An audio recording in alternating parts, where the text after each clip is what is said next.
কৃষক বাঁচলে দেশ বাঁচবে, দেশ বাঁচলে জনতা বাঁচবে। জনতার অধিকার আদায় করতে হবে। আর নয় অঙ্গীকার, দেশ হবে জনতার। আর নয় অঙ্গীকার, দেশ হবে জনতার। কৃষক বাঁচলে দেশ বাঁচবে, দেশ বাঁচলে কৃষক বাঁচবে। কৃষক বাঁচলে দেশ বাঁচবে, দেশ বাঁচলে কৃষক বাঁচবে। দেশ হবে জনতার, আর নয় অঙ্গীকার। সবাইকে শুভেচ্ছা। আপনারা জানেন একটি বিপ্লবী সরকার বাংলাদেশে এসেছে। এই বিপ্লব কৃষির মধ্য দিয়ে ঘটাতে হবে, কৃষি বিপ্লব ঘটাতে হবে। এই বিপ্লব শ্রমিক বিপ্লব ঘটাতে হবে। এই বিপ্লব শিক্ষা বিপ্লব ঘটাতে হবে। আজকে দেখেন বারবার সরকার পরিবর্তন হয়, বাম ডান গণতান্ত্রিক সমাজতান্ত্রিক সকল রাজনৈতিক দলগুলো খালি ক্ষমতার চেয়ারের পরিবর্তন চায়, কিন্তু জনগণের বিপ্লবের মধ্য দিয়ে, কৃষি বিপ্লবের মধ্য দিয়ে, শ্রমিক বিপ্লবের মধ্য দিয়ে, অর্থনৈতিক বিপ্লবের মধ্য দিয়ে এবং শিক্ষা বিপ্লবের মধ্য দিয়ে জ্ঞান নির্ভর একটি উন্নত সমৃদ্ধ জনকল্যাণকর রাষ্ট্র গড়তে কেউই চায় না। সবাই অধিকার নামের আন্দোলন করে, আন্দোলনের নামে তারা চেয়ার দখল করে।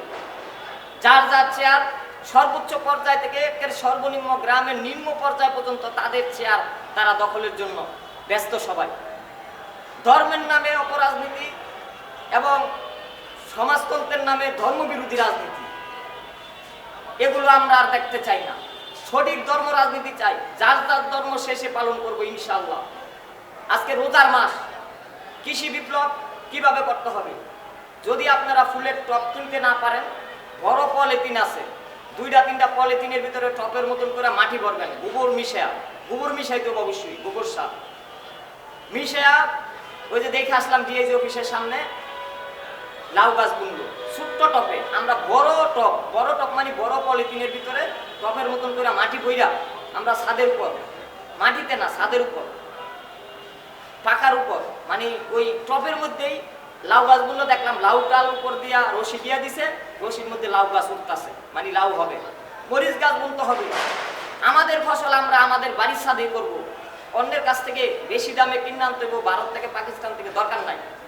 কৃষি বিপ্লব না হইলে পৃথিবীর কোনো দেশ উন্নত দেশে রূপান্তরিত হতে পারবে না। জাপান চায়নারা কৃষি বিপ্লবের পরে শিল্প বিপ্লব ঘটাইছে পাশাপাশি।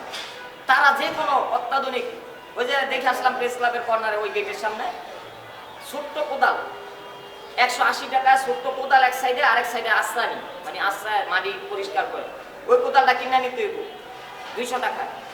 ছোট্ট সাফল, ছোট্ট করা 200 টাকায়, সব কাজ করা যায় ছোট্ট করা দেওয়া। এই শিল্প বিপ্লব কৃষি বিপ্লব করতে হলে ওই যে টুলসের দোকানে 200-250 টাকা ছোট ছোট কোদাল, ছোট ছোট সাফল কিনে নিতে হইব। হ্যাঁ, তবেই হবে দেশ জাতির বিপ্লব সফল। বিপ্লবী সরকার বলেন আর গণতান্ত্রিক সরকার বলেন আর সমাজতান্ত্রিক সরকার বলেন, জনগণের কোনো লাভ নাই। ভোট ব্যবস্থার কথা বলেন, ভোট কি হয়? একটা নির্বাচিত সরকার চাচ্ছেন। নির্বাচিত মানে কি? জনগণের সমর্থিত। ডক্টর ইউনূস 99% জনগণের সমর্থিত সরকার। আর নির্বাচিত সরকার হইল অর্ধেক ভোটে, আপনি অর্ধেকের চেয়ে 1 ভোট বেশি পাইলে আপনি নির্বাচিত, মানে আরো কিছু লোকের ভোট না পাইলেও আপনি ক্ষমতায় যেতে পারবেন। ভোটে নির্বাচিত আর জনগণের সমর্থিত একই জিনিস না। জনগণের সমর্থিত হইলেও শক্তিশালী, সবাই সমর্থন করছে। আর ভোটে নির্বাচিত মানে ধোঁকা, মানে অর্ধেক ভোট নির্বাচিত হইয়া ক্ষমতা দখল করে। আর বলি যে নির্বাচিত সরকার, কোন সরকারই কি করছেন আপনারা?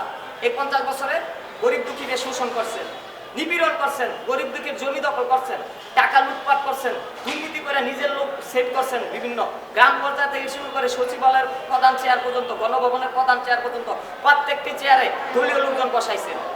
ধন্যবাদ। কৃষি বিপ্লব, শিল্প বিপ্লব, শ্রমিকের মজুরি না বাড়াইলে কোনো শিল্প বিপ্লব হয় না।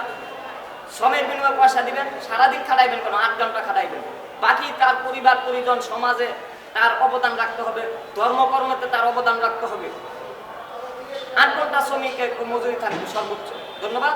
আসসালামু আলাইকুম। শ্রমিকের মজুরি বৃদ্ধি করার দাবি জানিয়ে শিল্প বিপ্লব, কৃষি বিপ্লব, অর্থনৈতিক বিপ্লব এবং সামাজিক মানসিক পরিবর্তনের মধ্য দিয়ে আজকে প্রত্যেকটি অনুন্নত জাতিতে পরিণত হয়েছি আমরা। প্রত্যেকটি নাগরিকের ভিতরে হিংসা, লোভ, ক্ষমতা দখলের প্রচেষ্টা, ক্ষমতা দখলের অপসংস্কৃতি, ক্ষমতা দখলের রোজার মাস, ক্ষমতা দখলের আজকে ক্ষমতা কিভাবে দখল করি? নৈতিকতা বিহীন, অনৈতিকভাবে আমরা ক্ষমতা দখল করি, মাইরা কাইটা, এটা ঠিক না। ধন্যবাদ, আসসালামু আলাইকুম।